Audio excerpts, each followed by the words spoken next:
Welcome to Chillin' 101. We hope this video helps.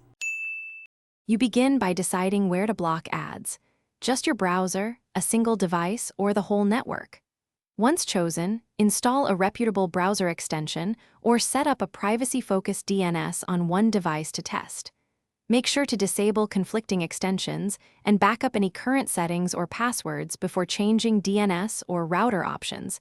This prevents lockouts.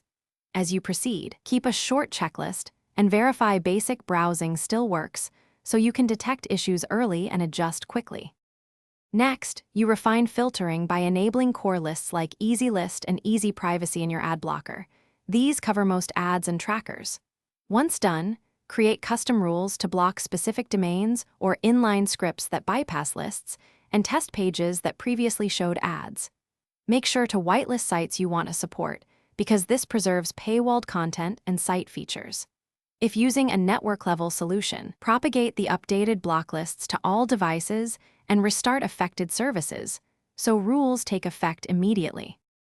To finish, verify that blocking works across your browsers and devices by visiting a variety of sites and clearing caches so old assets don't interfere. If a site breaks or essential content disappears, toggle the whitelist or temporarily disable strict filters for that site and reload. This restores functionality while you refine rules. Make sure your block lists and extensions auto-update and schedule occasional reviews. If ads persist despite rules, check for DNS caching or ISP-level injection as the one key troubleshooting area to Thanks for watching.